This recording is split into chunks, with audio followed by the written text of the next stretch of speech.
आज हम पढ़ेंगे 10वीं कक्षा के लिए हिंदी सौरभ की एक कविता कांटे कम से कम मत बो।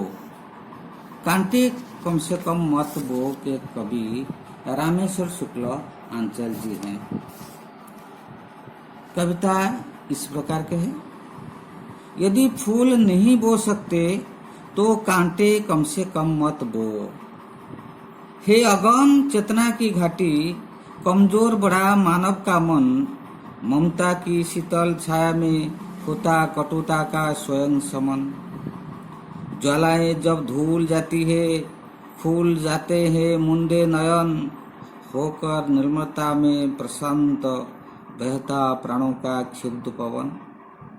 संकट में यदि मुस्कुरा न सको, भय से कातर हो मत रो।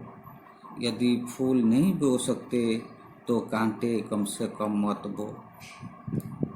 इस कविता में कवि रामेश्वर शुक्ल जी का कहना है कि आदमी को स्वार्थी नहीं परोपकारी बनना चाहिए। वह दुख नहीं सुख देना चाहिए। सुख न दे सके तो कम से कम किसी को कष्ट न पहुंचाना चाहिए। इसीलिए वो कहते हैं यदि फूल नहीं बो सकते तो कांटे कम से कम मत बो। फूल बोना चाहिए यानी लोगों को सुख देना चाहिए। फूल बोना यानी लोगों को सुख देना। तो कवि का कहना है हर आदमी दूसरों को सुख देना चाहिए, प्यार देना चाहिए, परोपकारी बनना चाहिए और कांटे कम से कम मत बो। अगर तुम फूल नहीं बो सकते हो तो कांटे कम से कम मत बो। कांटे बोना नहीं चाहिए यानी दूसरों को दुख देना, दूसरों को पीड़ा देना नहीं चाहिए। कांटे बोना का मतलब है दूसरों को पीड़ा पहुंचाना। तो कवि का आग्रह है, कवि का कहना है अगर तुम दूसरों को प्यार नहीं दे सकते हो, सुख नहीं दे सकते हो तो कम से कम दुख मत दो। इसके साथ साथ वे कहते हैं हे अगम चेतना की घाटी, कमजोर बड़ा मानव का मन, ममता की शीतल छाया में होता कटुता का स्वयं समन। अगम चेतना की घाटी, अगम यानी जो दुर्गम, जहाँ पे हम सहज में नहीं जा सकते हैं वो होता है अगम। और ये जो चेतना, ये चेतना है हमारा जो बुद्धि विवेक ज्ञान, ये होता है चेतना। हमारे मन में हृदय में जो बुद्धि विवेक है वहाँ पहुँचना संभव नहीं होता है, वो अगम होता है। हमारे बुद्धि के पास विवेक के पास हम नहीं पहुँच सकते हैं क्योंकि ये बुद्धि विवेक के पास पहुँचना इतना संभव नहीं होता है, ये अगम होता है। इसीलिए कवि का कहना है चेतना के घाटी अगम होता है। मतलब हम दूसरों के बुद्धि विवेक के पास हम नहीं पहुंच सकते हैं, नहीं बदल सकते हैं। उनकी बुद्धि को हम चाहने पर भी हम नहीं बदल सकते हैं। लेकिन कमजोर बड़ा मानव का मन, लेकिन मानव का मन बड़ा कमजोर होता है। हम मानव के मन के पास हम पहुंच सकते हैं, बदल सकते हैं, क्योंकि ये मानव का मन बड़ा कमजोर होता है। हम तो उनके चेतना के पास नहीं पहुंच सकते हैं, लेकिन मानव के मन के पास हम पहुंच जाते हैं।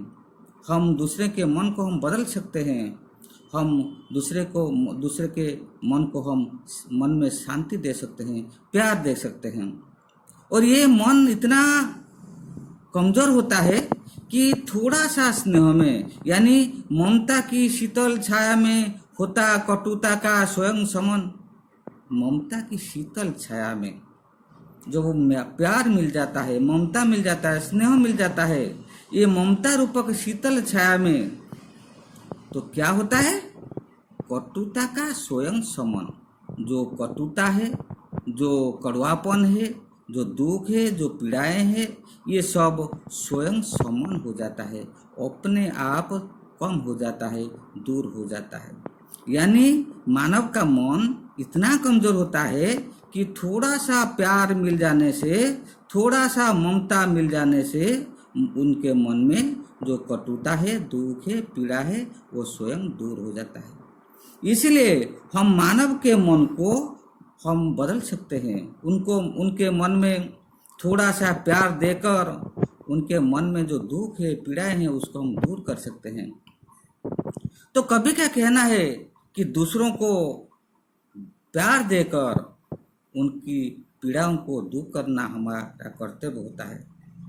और जब लोगों के मन में जो कटुता का शमन हो जाता है तो क्या होता है, ज्वालाएं जब धूल जाती है, फूल खुल जाते हैं मुंदे नयन। ज्वालाएं यानी पीड़ाएं, दुख दर्द, जब कटुता का शमन हो जाता है, ईर्ष्या की कटुता का कम हो जाता है, यानी ज्वालाएं यानी पीड़ाएं, जब पीड़ाएं तब पीड़ाएं धूल जाती है, यानी दुख दूर हो जाती है। कटुता का शमन हो जाने पर लोगों के मन में जो ज्वालाएं हैं, जो दुख है, ये नष्ट हो जाती है। और जब लोगों के मन में ज्वालाएं नष्ट हो जाती है तो क्या होता है, फूल फूल जाते हैं मुंदे नयन। उनके जो मुंदे नयन, बंद हुआ आंख, वो खुल जाता है, यानी वो खुशी से उनका आंख खुल जाता है, वो खुश हो जाता है। मतलब मुंदे हुए नयन खुलना का मतलब आनंद मिलना, वो खुश हो जाता है। लोगों के मन में ज्वालाएं धुल जाने पर, यानी दुख समाप्त हो जाने पर उनके मन में आनंद आ जाता है, उनका आंख, बंद हुआ आंख खुल जाता है। और जब आंख खुल जाता है यानी वो खुश हो जाता है, तब क्या होता है, होकर निर्मलता में प्रशांत बहता प्राणों का क्षुब्ध पवन।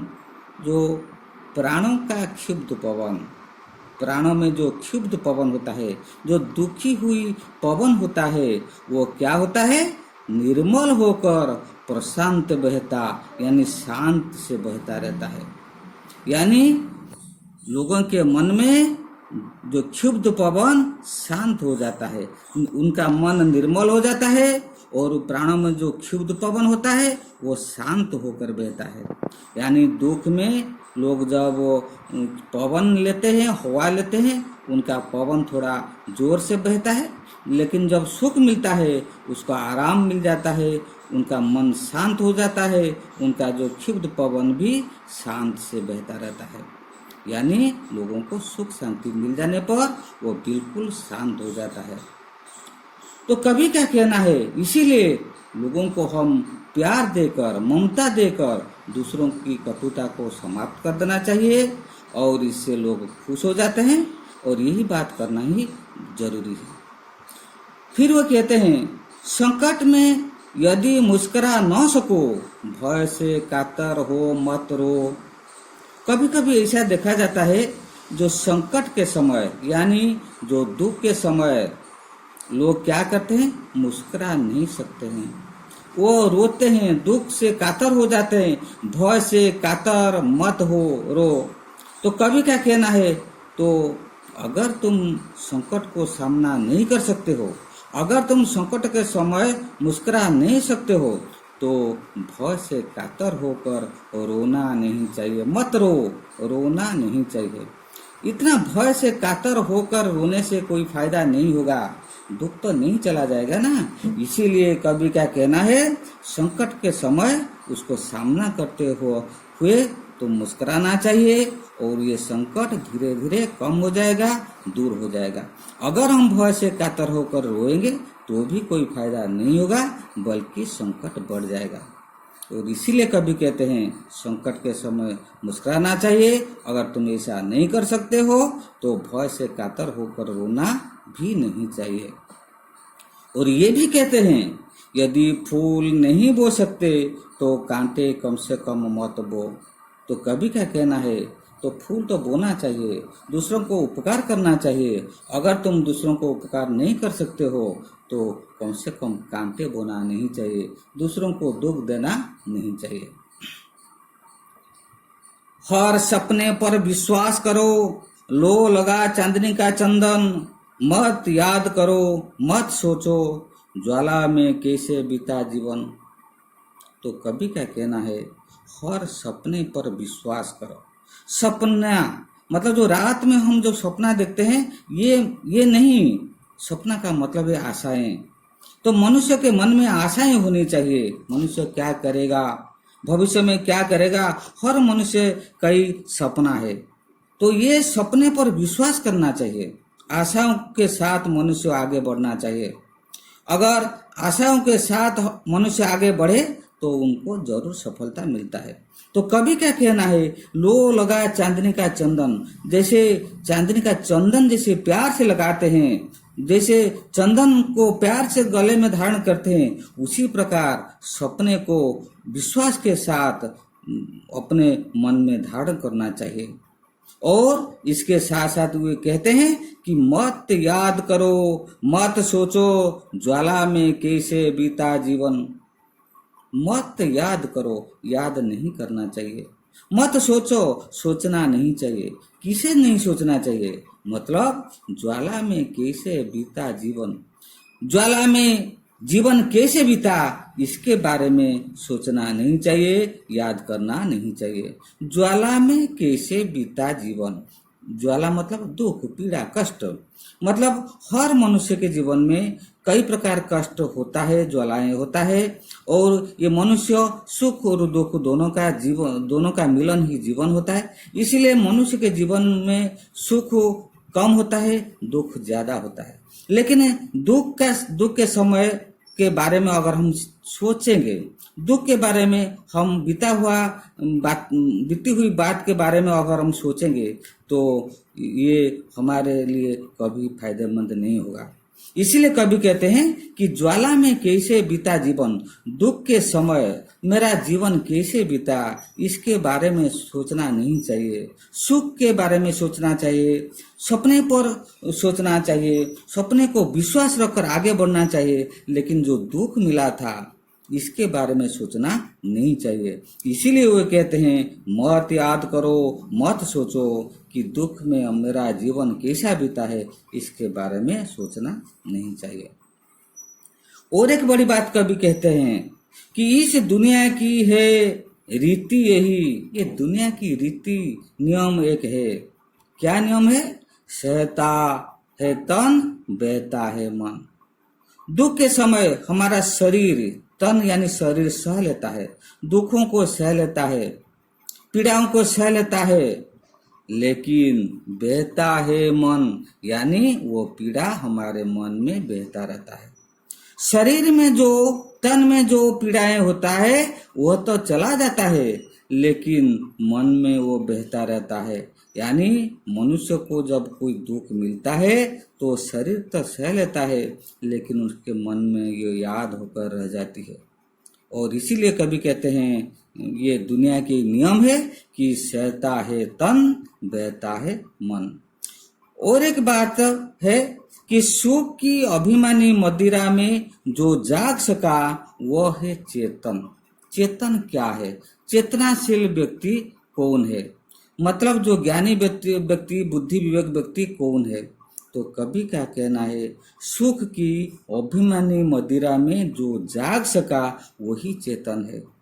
मनुष्य को तो सुख मिलता है और दुख भी मिलता है लेकिन क्या होता है, जब सुख मिलता है कुछ लोग अहंकारी बन जाते हैं। मदिरा यानी नशा, तो ये अभिमान रूपक मदिरा में वह फंस जाता है, वो अहंकारी बन जाता है। लेकिन कवि क्या कहना है, जो सुख मिलने पर जो अहंकारी नहीं बनता है, जो जाग सका, मतलब अहंकारी न बनते हुए जो ऊपर उड़ सकता है, तो वही होता है चेतन होता है।